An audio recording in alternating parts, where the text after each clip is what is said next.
My name is Emily. I'm 28. And on my birthday, my mom handed me a cake that was already half gone. Everyone was laughing, phones out, like this was the funniest thing they'd seen all year. She grinned and said she had pulled it out of the trash behind the store, like that was some kind of joke about how resourceful she was. I just stared at the smeared frosting and the empty space where someone else's slices had been, and for a second, I honestly felt like that missing half was me. That was the moment I stopped trying to pretend my family was normal. I had driven to that fancy burger place in the suburbs hoping, stupidly, that maybe this year would be different. That maybe they would see me as more than the struggling freelance daughter who never quite adds up. Instead, I got a garbage cake, a room full of people laughing at me, and one perfect opportunity. I didn't flip the table, I didn't scream or cry.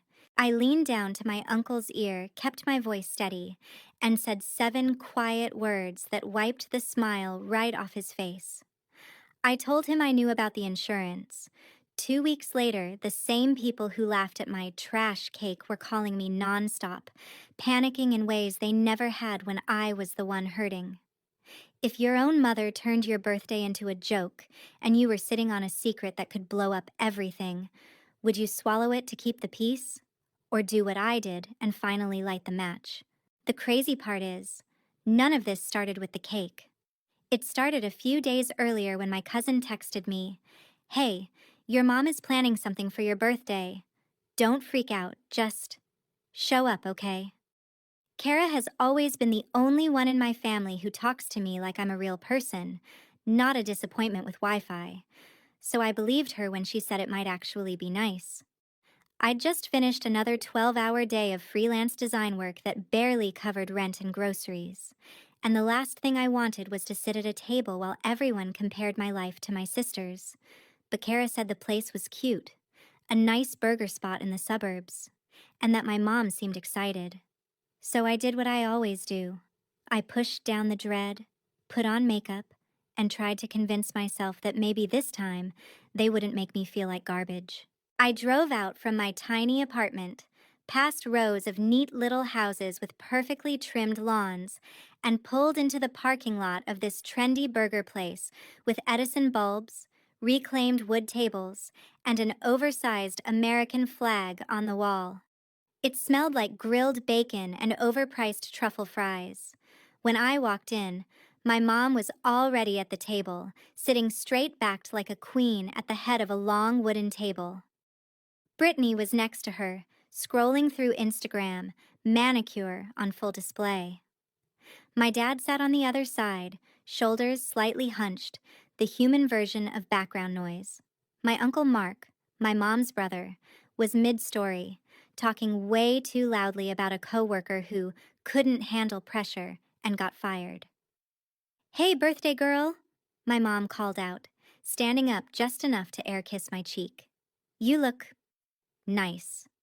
Finally wearing something a little more feminine, huh?" I glanced down at my simple black dress and ankle boots. It wasn't anything special, but the way she said it made it feel like a backhanded compliment wrapped in a smile. "Hi," I said, sliding into the empty chair next to Kara. She squeezed my hand under the table for a second, her eyes saying what her mouth couldn't in front of everyone else. "I'm here. You're not alone." Brittany barely glanced up. "Oh my God, look at this reel." She laughed, turning her phone toward my mom. It was some influencer unboxing a luxury bag. "We should totally go shopping this weekend. There's this new mall. They have a Tesla showroom and everything." "Maybe for your promotion celebration," my mom said proudly. Can you believe it? She's only 25 and already moving up. Such a hard worker. My dad muttered something like, "Yeah, proud of you, kiddo," without looking up from his drink. "So, my Uncle Mark leaned back in his chair, eyeing me. "Still doing that art thing?" "Graphic design," I corrected, because apparently after 3 years he still refused to remember the actual words. "Yeah, I'm freelancing right now." "Freelancing," he repeated with a smirk, as if I'd just said, imagining money into existence. Must be nice, working when you feel like it. When I was your age, I was doing overtime every week. No excuses. It's not really like that, I said, trying to keep my voice even. If I don't work, I don't get paid. Well, my mom cut in. Maybe if you stopped chasing these creative projects and just got a normal office job, you wouldn't be so stressed about bills. Stability isn't a bad word, you know. Kara shifted next to me, clearly uncomfortable. She's doing good, Aunt Susan, she said quietly. She sent me her portfolio. It's cool. That's cute, honey, my mom said without looking at her. But likes and little passion projects don't pay for retirement. Brittany laughed softly, not even bothering to hide it. At least she doesn't have to deal with office politics, she said. Corporate is brutal. Corporate is adulthood, my mom replied. Right, Mark? Exactly, he said, taking a swig of his beer. People today are soft. They want flexibility, remote work, mental health days. He made air quotes like the words physically offended him. Back in my day, you got hurt. You took your meds. You went back to work. I felt my jaw tighten at that sentence, for reasons no one at that table realized yet. I stabbed at my salad to keep my hands busy. My dad finally looked up long enough to say, "Let's just have a nice dinner, okay?" But he said it the way someone throws a blanket over a fire without checking if there's gasoline underneath. The waitress came by, cheerful and oblivious, asking if we needed anything. My mom ordered another round of drinks, making a point of saying, "It's her birthday. Put it on my card." You. She said it loud enough for two nearby tables to hear, like she was performing the role of generous, loving mother for an audience.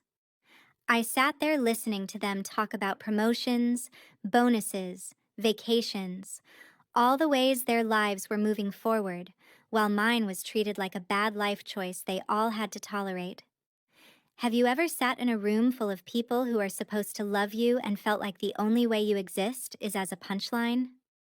I kept telling myself I could survive one dinner, just smile, nod, pretend the little digs didn't land. I had no idea that the worst one was still coming, waiting in the kitchen, under a layer of chocolate frosting and melted candles. When the food finally came, I told myself it would get better once everyone's mouths were full. For a few minutes, it almost did. Burgers hit the table, fries, onion rings, my salad with grilled chicken that I'd ordered more out of guilt than desire. There was the clink of glasses, my mom raising hers and saying, "To Emily, may this be the year she finally finds some stability." Everyone chuckled like that was a sweet little joke, and I forced a smile, my throat tight. I counted down in my head. Just eat. Make small talk. Go home. Survive. I was halfway through pushing food around my plate when the lights dimmed slightly, and a cluster of servers started walking toward our table, one of them carrying something with sparklers sticking out of it. For a second, my chest lifted. Maybe they'd actually gotten me a real cake, something nice. Maybe I was overreacting. Maybe this was my family trying. Then I saw it. It was a chocolate cake on a white platter, but only half of it was actually there. The other half was just gone. The frosting on the cut side was smeared and messy, like someone had dragged a knife through it in a hurry, and there were streaks of crumbs stuck to the empty part of the plate. There was one crooked candle shoved into the remaining half, already leaning to the side. The table erupted into laughter before the servers had even finished singing. "Oh my God, Mom!" Brittany wheezed, already pulling out her phone. "What is this?" My mom put a hand over her chest, pretending to look innocent and proud at the same time. "Isn't it hilarious?" she said. "I picked it out of the trash behind the store. Can you believe people throw away perfectly good cake?" The servers were trying so hard to stay polite, but even they looked confused. I just stared at the half-eaten cake, my brain struggling to catch up. "You got my birthday cake? Out of the trash?" I said slowly. Relax, she laughed, waving her hand. I'm kidding. Mostly. It was from the discount section. Someone returned it or something. It's still fine. We're not picky, right? My Uncle Mark slapped the table, laughing so hard his face turned red. Now that is what I call saving money, he said. A trash cake. That's a good story.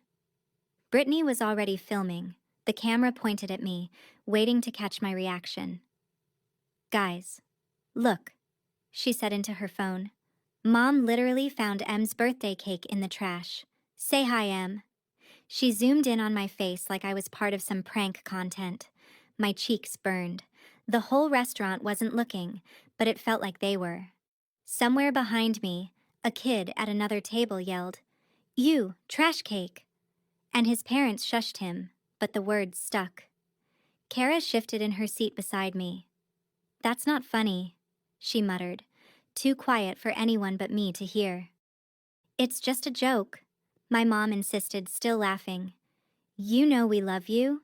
Come on, blow out your candle. Make a wish. Maybe wish for a real job. The table exploded again. I looked at the candle, at the half cake, at the smear of chocolate on the plate where someone else's fingers had probably been.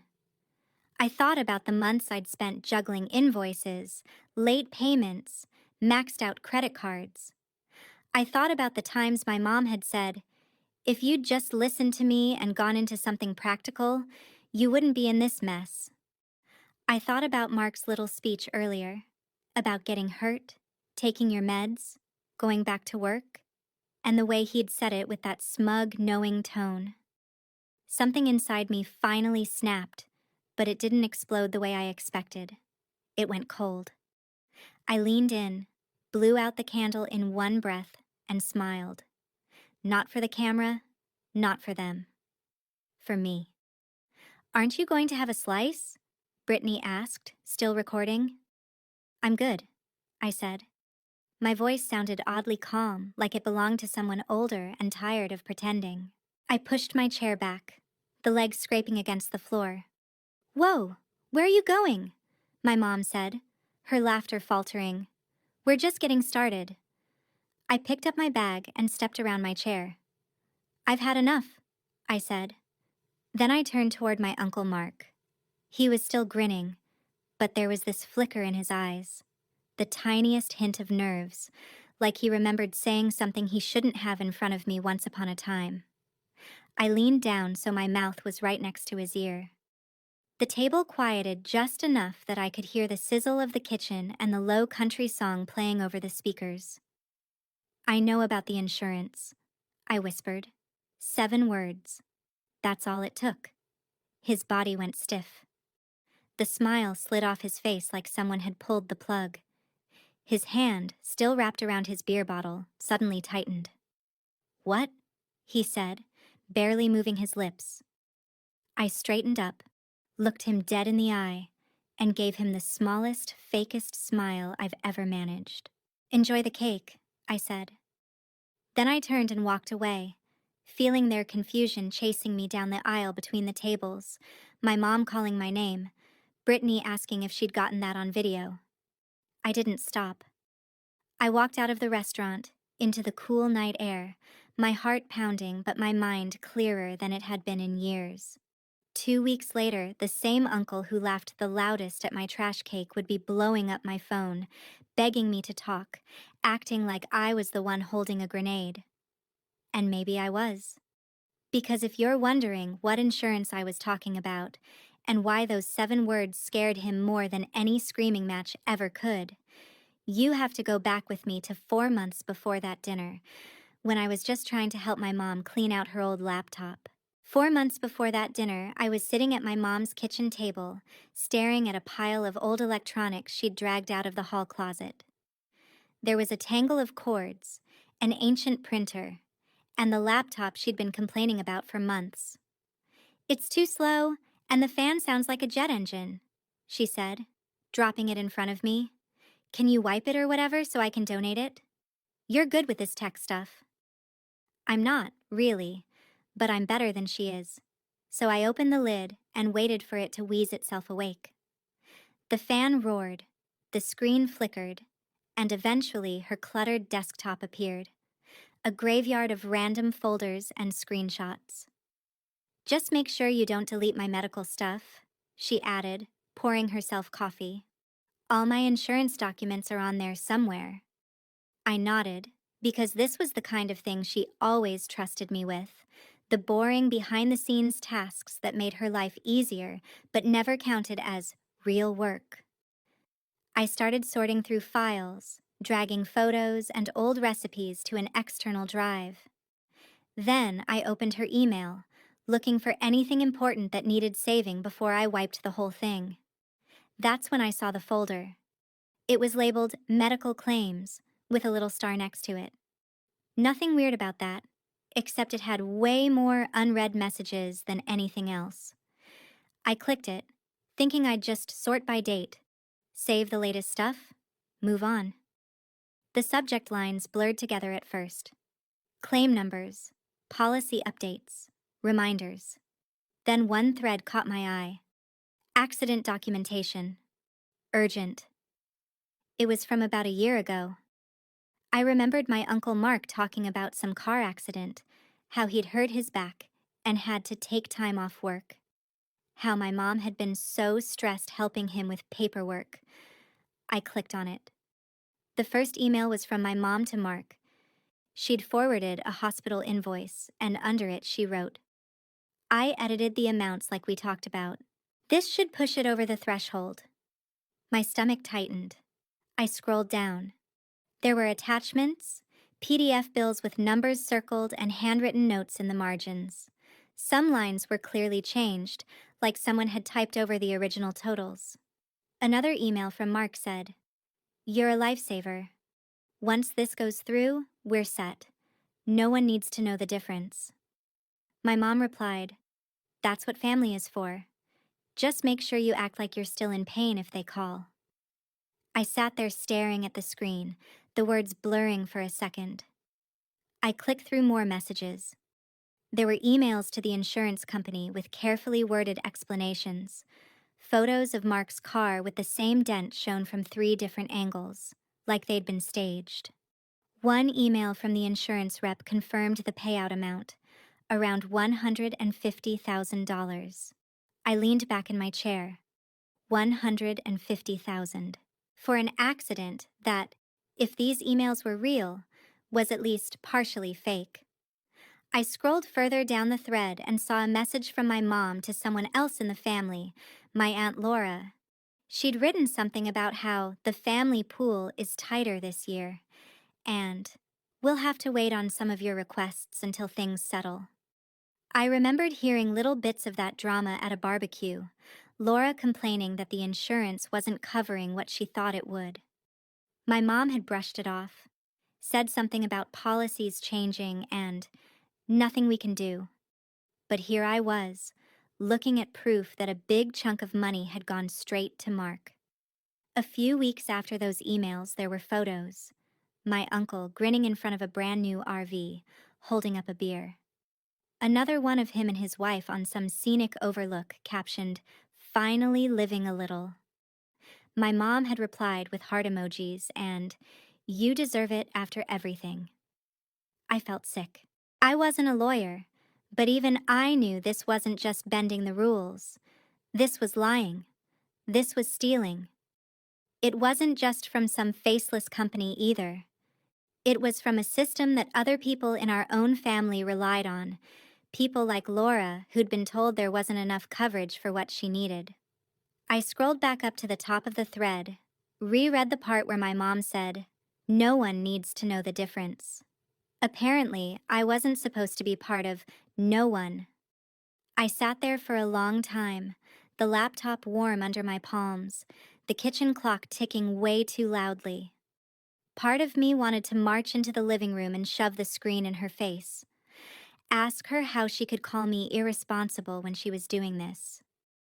Ask her if she realized that the woman who always brought extra side dishes to holidays because she didn't want to be a burden had been quietly cut out so Mark could buy himself a rolling vacation house. But another part of me froze. I knew exactly how that conversation would go. She'd say I misunderstood, that everyone does this, that it wasn't a big deal, that I was dramatic, ungrateful, trying to start problems. She'd twist it until I was the one apologizing. So instead, I did the only thing I could think of that didn't feel like total surrender. I took screenshots. Every email, every attachment, every confirmation from the insurance company. I saved them to a private folder, then to my own cloud. Then I carefully closed it all, dragged my mom's desktop into neat little folders, backed up what she actually needed, and eventually wiped the laptop like she'd asked. When she came back into the kitchen, I handed it to her and said, "You're good. It's ready."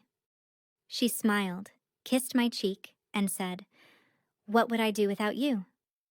I remember thinking, probably not commit insurance fraud so sloppily, but I didn't say it. I shoved it down, the way I shoved down every time she made a comment about my career or my life choices.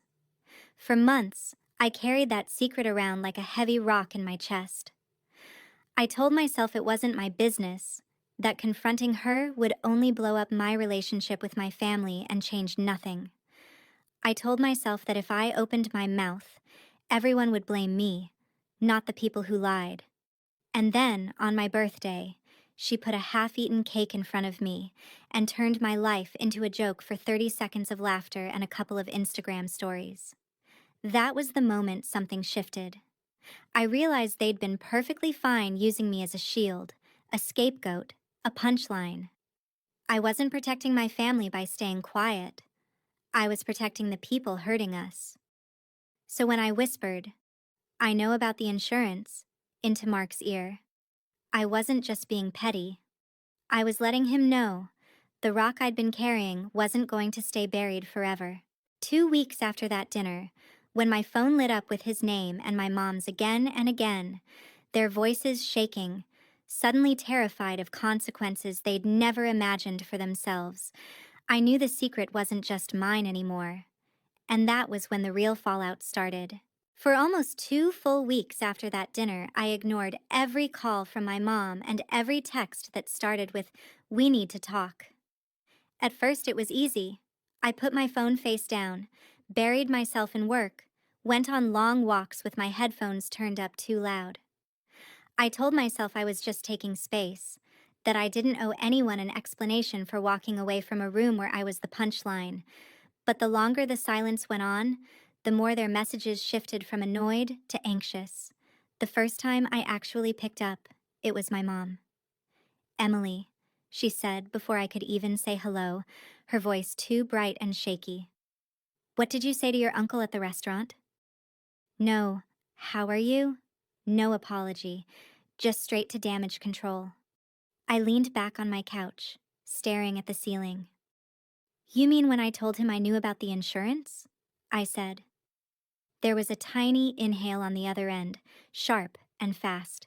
"You shouldn't joke about things like that," she snapped, then immediately softened her tone like she'd caught herself. "He's very upset. You scared him." I almost laughed. "I scared him?" I said. "That's interesting." "You don't understand how these things work," she said. "It was a complicated situation. We just helped him through a tough time. It's not what you think, okay?" That was her favorite line whenever she got caught doing something she couldn't easily justify. "It's not what you think." "So, you didn't fake medical bills to get a six-figure payout and then tell Aunt Laura there wasn't enough coverage for her?" I asked. There was a beat of silence. "You're being very dramatic," she said, slipping into that slow, measured tone she used when she wanted to paint me as irrational. "Insurance companies deny people all the time. Your uncle was genuinely hurt. There were gray areas with the paperwork, that's all. We could have lost everything. I did what I had to do to protect this family." I felt my teeth grind together. "You did what you had to do to help Mark buy a vacation on wheels," I said. "And you lied to your own sister about it. But sure, I'm the dramatic one. Do you have any idea what you're risking by throwing around words like fraud? she hissed. If this gets back to the wrong people, they could investigate. They could. It could destroy us. I stared at the wall, at a cheap framed print I designed for myself because I couldn't afford real art. Funny, I said. You weren't worried about destroying anything when you were telling Aunt Laura there wasn't enough in the family pool for her treatments. She started to say my name like a warning. Emily. But I hung up. My hands were shaking, not because I'd yelled, but because I hadn't. I'd just laid the facts out, and she'd twisted them into an emotional plea, the way she always did. A few hours later, Brittany called. I almost let it go to voicemail, but curiosity got the better of me. "What are you doing?" she demanded the second I answered. No hello, no preamble. Mom is freaking out. Uncle Mark is freaking out. Aunt Laura is asking questions. Why would you say something like that at dinner? Because it's true, I said. And I'm tired of pretending I don't know what they did. You're going to blow up this entire family over something that's already done? She said. Do you want Mom to have a breakdown? Do you want Uncle Mark to go to jail? Is that what you want? It amazed me how fast they jumped from, "It's nothing, you're overreacting," to, "You're going to send him to prison," in the same day. I didn't do anything except stop protecting them, I replied. If they're scared, maybe they should be. She made a frustrated noise. You've always been like this, she said.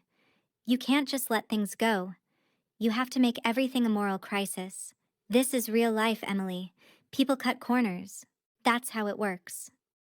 People cut corners? I repeated. Cool. I'll remember that next time Mom calls me irresponsible for not having a retirement plan yet. Maybe I should just fake an accident. You're not funny, she snapped. You're ruining everything. Mom's crying all the time. Aunt Laura called me asking why there's a gap in the insurance records. I didn't even know what to say. Tell her to talk to Mom, I said. Or Mark. I'm done covering. She was quiet for a second. When she spoke again, her voice was smaller. You really sent her something? Not yet, I said. But I will if she asks. Brittany cursed under her breath.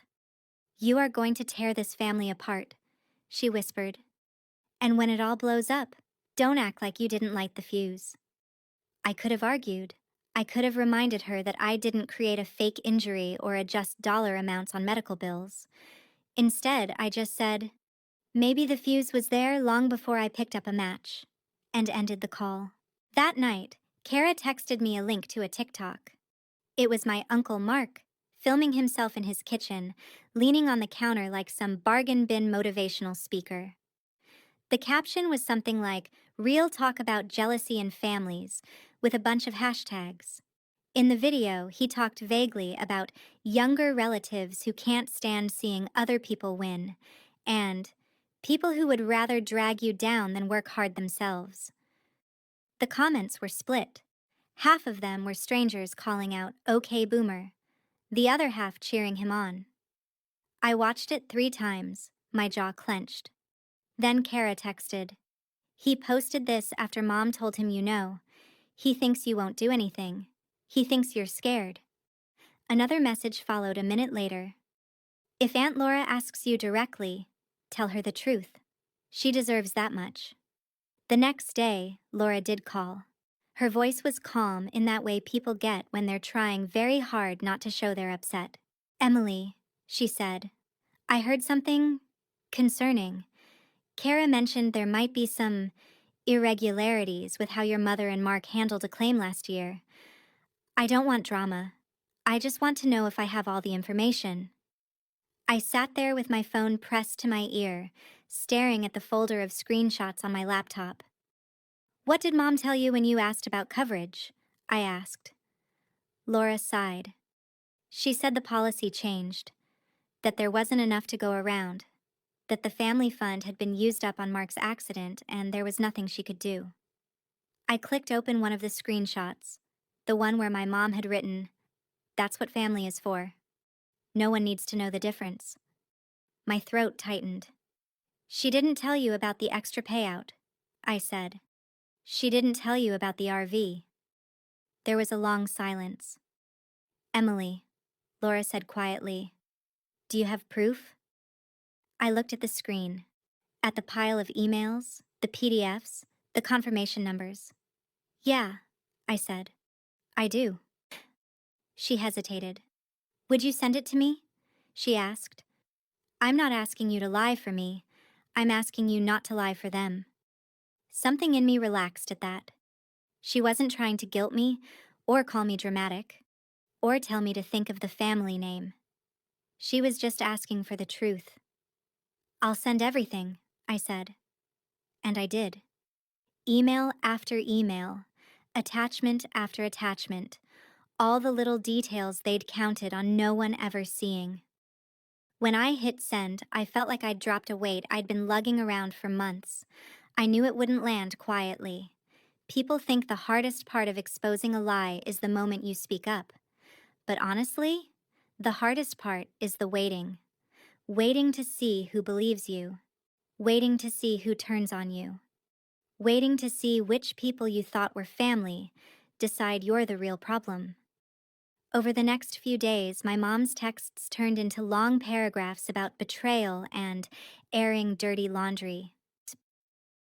My uncle didn't call, but he changed his TikTok bio to some quote about snakes in the grass, which would have been funny if it wasn't so pathetic. Kara and Laura, though, kept checking in. We're with you, Kara wrote, no matter how loud they get. And every time my phone lit up with another angry message from someone else, I reminded myself of one thing. I hadn't ruined a good family. I'd just stopped letting a bad one hide behind the word. When Aunt Laura said she was going to talk to a lawyer and report everything to the insurance company, I don't think any of us really understood what that meant in practical terms. At first, it was just quiet. Too quiet. My mom stopped calling for a couple of days, which was unnerving in its own way. Brittany posted a couple of throwback selfies with captions about family first, which felt like subtweets aimed at me. But other than that, it was like everyone collectively held their breath. Then the group chat started.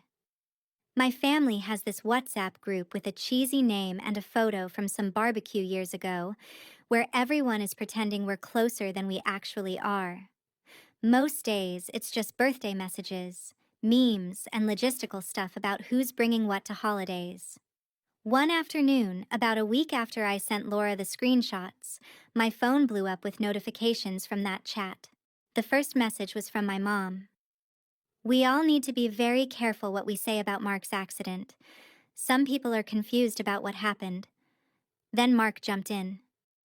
There's nothing to be careful about because nothing was done wrong. If anyone is spreading lies, they need to stop.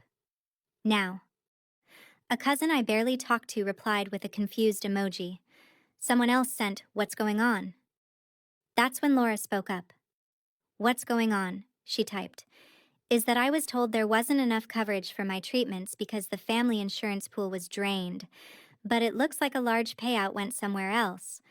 I have emails that contradict what I was told." The chat went dead for a full minute. You could practically feel everyone's eyes widen through the screen. My mom finally responded, "Laura, this isn't the place to discuss private matters. We can handle this within the family." Then Laura sent one more message. "We had the lawyer look over everything. We're filing a fraud report with the insurance company. They'll be in touch." I wanted everyone to hear that directly from me. After that, people stopped typing publicly. The three dots would appear like someone was about to say something, then disappear. No one wanted to pick a side in front of everyone else. A few minutes later, I got a separate text from my cousin Riley, one of Laura's kids. "Just so you know, we didn't mention your name. We just said we got info from inside the family. But if they guess, they guess. We're done covering." It was the first time I felt like I wasn't the only one willing to stand in the line of fire. The next wave came from the insurance company and lawyers. I wasn't directly involved, but I heard about it in fragments. There were calls to hospitals and clinics to verify invoices, requests for original records, questions about dates and treatments. They asked for phone records, bank transfers, anything that could show whether Mark's injury lined up with the story he'd sold them. Mark tried to play it cool at first, posting another vague TikTok about haters and people who can't stand to see you blessed. But his videos started going up less and less. Then one night my dad called me, which was rare enough that I stared at the screen for a full minute before answering. "Hey, Dad," I said. He sighed, and I could hear the TV droning in the background. "Hey, kiddo," he replied. "You got a minute?" I walked over to my window, looked out at the parking lot and the orange glow of the streetlights. "Yeah," I said. "What's up?" There was a long pause. "Your mom is not doing well," he finally said. "She's scared. Mark's scared. The insurance people are digging through everything. Lawyers are calling. It's bad." I didn't say anything. I just let him talk. "I honestly didn't know," he added quietly, "about the details. I knew Mark got a settlement, but I don't know what I thought. That it was legit, I guess. Your mom handled the paperwork. I didn't ask questions." I believed him, and that hurt in a different way. He hadn't known, but he also hadn't wanted to know. "You okay?" he asked after a moment. That simple question almost broke me more than all the yelling and gaslighting had. "I'm better," I said. "Since the dinner, since I stopped pretending. I'm mad, but I'm not surprised anymore. That helps." He exhaled slowly. "I'm sorry," he said, "for the cake, for standing there and letting them make you feel small, for all the times I stayed quiet because it was easier. I should have said something." I swallowed. "You still could," I said softly. "If you want to." Another long pause. "I don't know what I can fix," he admitted. "But I don't want you thinking I'm against you. I'm not. I just froze." "You don't have to fix it," I told him. "You just have to stop pretending it's fine." A few days later, my mom showed up at my apartment. No warning, just a pounding on the door that made my stomach drop. I looked through the peephole and saw her standing there, hair a little messier than usual, mascara smudged under her eyes. For a second, I thought about not opening it. Then, I unlocked the deadbolt and cracked it just enough to see her clearly. "We need to talk," she said, voice trembling. "About what?" I asked. "About the fact that your aunt is trying to send your uncle to jail," she snapped. The shaky, vulnerable act vanished in an instant. "About the fact that you handed over private emails like you were some kind of whistleblower." "I didn't send them to the internet," I replied. "I sent them to the person you lied to." "We didn't lie," she protested, then caught herself. "We simplified. It was a complicated situation. The system is unfair. Your uncle was hurting. You changed numbers on medical bills," I cut in. "You told the insurance company one story and your own sister another. You used a family pool as an excuse while you were funneling money into Mark's RV fund. That's not simplifying. That's fraud." She flinched at the word. "Stop saying that," she hissed. "You don't know what it's like to be responsible for everyone. To have a brother who can't stay on his feet, a family that depends on you, bills coming from every direction." I did what I had to do. "No," I said. "You did what you chose to do. And every time I made a choice you didn't like, you called it irresponsible. You don't get to hide behind family now." Her eyes filled with tears. "They're talking about pressing charges," she said.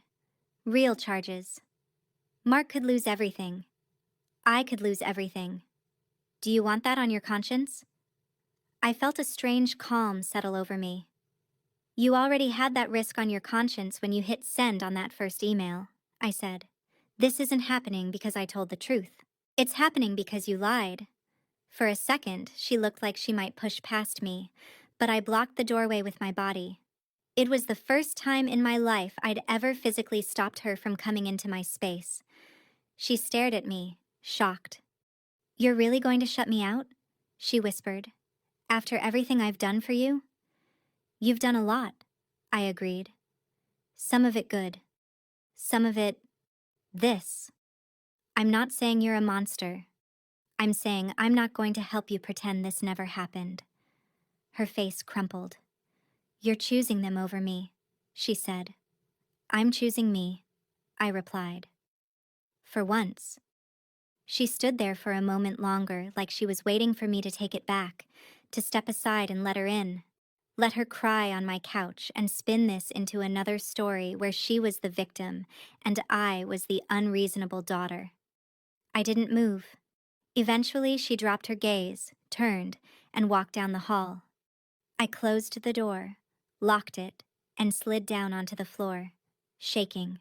Setting that boundary didn't feel triumphant. It felt terrifying. But underneath the fear, there was something else. Relief. In the weeks that followed, the investigation ramped up. I heard from Laura that the insurance company had opened a formal fraud case. They requested original documentation, pulled security footage from the hospital, cross-checked Mark's supposed time off work with his actual movements. It was slow, boring, methodical work. The exact opposite of the messy, emotional drama my family preferred. While they dealt with the fallout, I started dealing with my own life. I updated my portfolio, polished my resume, and applied for full-time design jobs at agencies in the city. I signed up for a yoga class at the community center down the street, mostly to get out of my head and back into my body. I even booked a couple of therapy sessions through a sliding scale clinic, something I'd been telling myself I couldn't afford for years. Every time my phone buzzed with a new angry message from a relative, I let it sit. Every time it buzzed with a text from Kara or Laura, I answered. I started to see, in real time, which connections in my life were built on control and which were built on actual care. Somewhere between job applications and sun salutations, I realized something. The worst parts of what my family was going through were happening because, for once, they were being held to the same standards they used to measure me. They used to tell me that choices have consequences, that life isn't fair, that I needed to take responsibility. Now those words were boomeranging back at them from lawyers, investigators, and a sister who refused to stay quiet. And as messed up as it sounds, that finally felt like justice. 6 months after that birthday dinner, I was sitting at my desk in a bright, open office downtown, adjusting the spacing on a logo for a new client, when my phone buzzed with a text from Aunt Laura. "We got the final decision." My stomach flipped, even though I wasn't the one on trial. I stared at the screen for a second, then typed back, "Do you want to call?" She sent back, "I'll send you the summary. You deserve to see it." A few minutes later, an email dropped into my inbox. I opened it, and there it was in black and white. The insurance company had officially concluded that Mark and my mom had submitted false information, altered invoices, and misrepresented the extent of his injuries. They weren't using gentle language anymore. It was fraud, plain and simple. Mark had already agreed to a settlement to avoid a full-blown court case. He had to repay the entire $150,000, plus penalties that pushed the total close to $200,000. His employer, who'd somehow ignored a year of back pain while he took road trips, cut him loose the second they heard. Professional misconduct, violation of company ethics, immediate termination. The RV he'd been so proud of went back to the bank. His wife filed for divorce not long after the settlement became public record. "I didn't sign up to be married to a scammer," she supposedly told my mom, according to family gossip. My mom didn't get off clean either.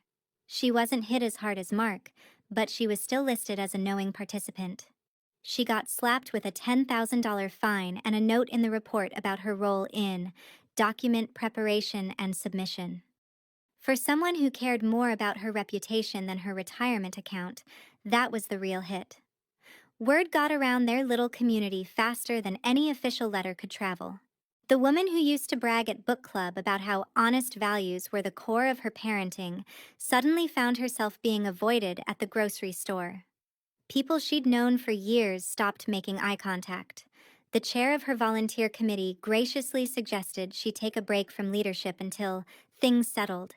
She had to sell her luxury SUV to cover legal fees and fines, trading it in for a boring, modest sedan that didn't match the persona she'd worked so hard to curate.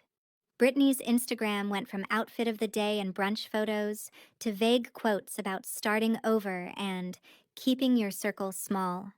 No more videos of family dinners. No more posts of my mom beaming in front of expensive restaurants. It was like they were trying to scrub the internet clean of the version of themselves I'd grown up resenting. Meanwhile, my life got quieter and better. I landed that agency job, the one I thought was a long shot. Full-time, benefits, actual coworkers who said things like, "Your work is really strong," instead of, "When are you going to get a real job?" I moved into a slightly bigger apartment with windows that faced trees instead of a parking lot. Kara helped me assemble IKEA furniture while we ate takeout on the floor and laughed about how my mom would have hated the mismatched chairs. Laura started sending me little updates that weren't just about the case. Photos of her dog, a new plant she bought, the way she was finally scheduling her own appointments without having to ask anyone's permission. One afternoon, a package showed up at my door with no return name, just an address I recognized as Laura's. Inside was a small chocolate cake from a local bakery, perfectly intact, no slices missing. On top, in neat white frosting, were 3 words: "You deserve better." I stood at my counter staring at it, my throat tight. It was such a simple thing, but it felt like someone had reached back into that birthday dinner and rewired the ending. I took a picture, not for Instagram, just for me, and then I cut myself the first slice. My dad came by a few days later with a plant he claimed he picked because the lady at the store said even you can't kill it. He looked older, a little smaller than I remembered, like the last few months had worn him down too. We sat on my couch, the TV on low in the background, and he said, "I read the report. I'm not going to pretend it wasn't ugly, but I'm glad you told the truth." I believed him. For once, he wasn't trying to smooth things over. He wasn't asking me to forgive her or let it go for the sake of the family. He was just sitting in the mess with me, acknowledging that it was real. As for my mom, she sent a few messages over the next month. Long, rambling ones about how she'd done everything out of love, how she couldn't believe her own daughter had turned on her, how she was the real victim because everyone is judging me based on one mistake. I didn't respond. I thought I'd feel guilty ignoring her. I thought the silence would keep me up at night. But it didn't. I slept better than I had in years. Here's the thing. No one tells you about finally standing up to your family. The fallout is brutal, but the freedom is real. I didn't expose what they did because I wanted to watch them suffer. I did it because I realized that every time I let their behavior slide, I was agreeing that my dignity was worth less than their comfort. I used to think keeping the peace meant swallowing my anger and letting myself be the joke at my own birthday dinner. Now I know peace without honesty isn't peace. It's just control with nicer lighting. I'm not naive. I know there are people in my family who will always tell the story like I was the one who destroyed everything. Maybe, in their version, I am the villain. But in mine, I'm just the girl who finally stopped letting other people write her as the disappointment. So that's what happened after the half-eaten cake and the 7 quiet words I whispered into my uncle's ear. They lost their money, their image, and their comfort. I lost a version of my family I probably never really had to begin with, and gained a life where I